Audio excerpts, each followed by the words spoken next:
On average, a college degree pays for itself many times over. But the word average is doing a lot of hidden work. Across a career, the gap between the highest earning and lowest earning fields of study is about $3.4 million. And for roughly 1 in 4 graduates, the financial math barely works at all. So let's not treat college pays off as a law of nature. Let's look at it the way an investor would, as a return, a risk, and a range.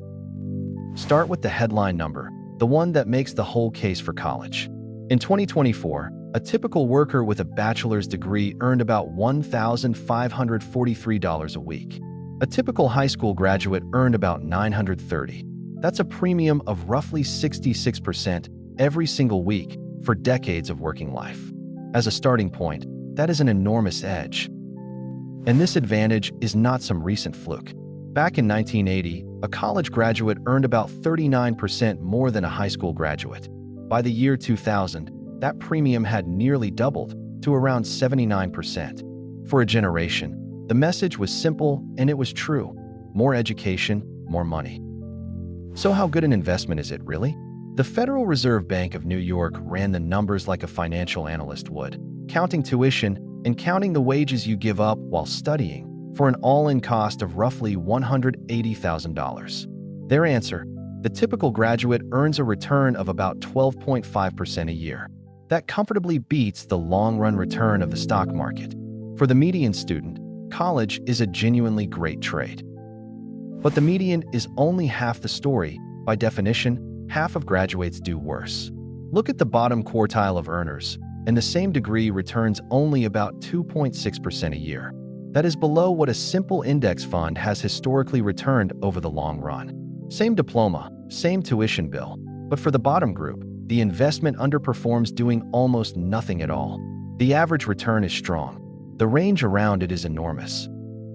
And the single biggest lever on where you land is what you study.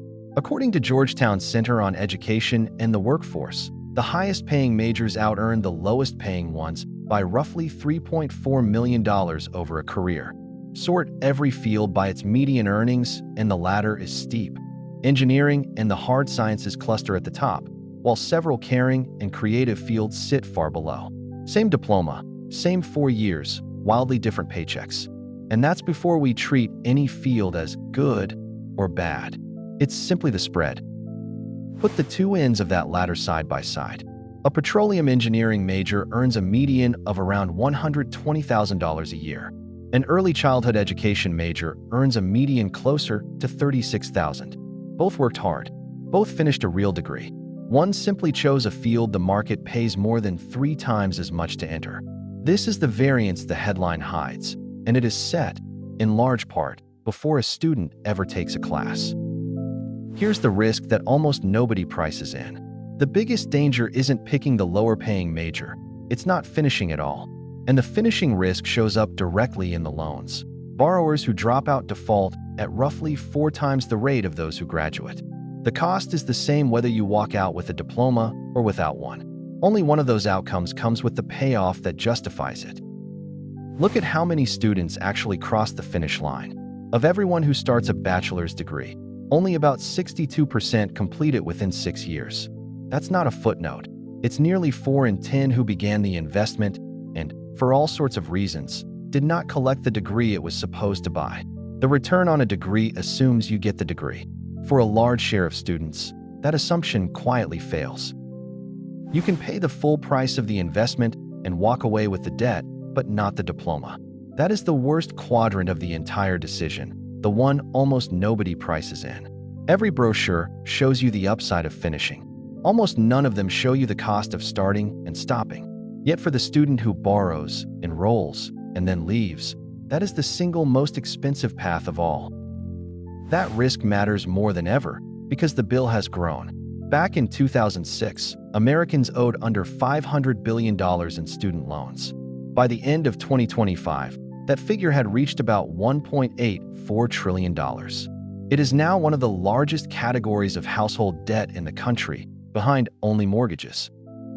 Translate that to a single borrower. The average federal student loan balance is now just under $40,000, about $39,633. And the strain is real. In a Federal Reserve survey covering late 2024, about 1 in 5 borrowers said they were behind on their payments. The debt is not evenly carried, and for many it bites. It helps to hold both numbers at once. There's the figure for the whole country, in the trillions, and there's the figure for one person, in the tens of thousands. Neither tells the full story alone. The national total measures how big this market has become. The personal balance, paired with that 1 in 5 behind on payments, measures how heavily it lands on the people actually carrying it. A trillion-dollar headline is abstract. A monthly payment you can't make is not. Now the part the cheerful headline leaves out. Remember how the wage premium nearly doubled between 1980 and 2000? After 2000, it simply stopped climbing. For about 2 decades, the gap between college and high school wages has been essentially flat, and by 2023 it sat slightly below its 2000 peak. So while tuition kept rising, the premium it was supposed to buy stood still. The investment got more expensive without getting more powerful. And the entry door has narrowed. The New York Fed tracks how recent graduates actually fare, and in early 2026, about 41.5% of them were underemployed, working in jobs that don't require a degree at all. That's a striking share of fresh graduates whose first roles don't even use the credential they just paid for. A degree still helps over a lifetime, but the opening years have clearly gotten tougher. Watch the two warning lights together over time. The underemployment line has hovered in the low 40s% for 2 decades, stubbornly high in good years and bad. The unemployment line is lower but more jumpy, climbing whenever the economy stumbles. By early 2026, it sat near 5.7%, noticeably above where it was before the pandemic. Neither line is collapsing, but neither is improving, and that flat, elevated plateau is exactly what a tighter market for new graduates looks like. And here is the twist almost no one predicted. For years, computing was sold as the safe, future-proof choice. Yet in early 2026, 2 of those very fields sat near the top of recent graduate unemployment: computer engineering around 7.5% and computer science around 6.1%. It's a sharp reminder that the safe major is a moving target. The labor market can reprice a field faster than students can finish a 4-year degree. We're noting the data point, not declaring a trend. By the time you watch this, it may have shifted again. Start with just the price tag, ranked. In England, a year of public university runs over $13,000. In the United States, public tuition averages around $9,600. In the Netherlands, it drops to a couple of thousand. And in Germany, Finland, and Norway, public tuition for national students is essentially zero. Same diploma, in the same global economy, with a sticker price that swings from nothing to 5 figures, depending only on which border you were born inside. Now plot that price against what the degree actually pays. If price drove payoff, the dots would line up in a tidy slope. They don't. The free tuition countries don't sit at the bottom of the wage premium, and the high tuition ones don't reliably sit at the top. The cloud is scattered. The price of the degree and the payoff of the degree turn out to be 2 separate dials, set independently in every country. Paying more does not buy you a bigger edge. Graduates feel this variance in their own gut.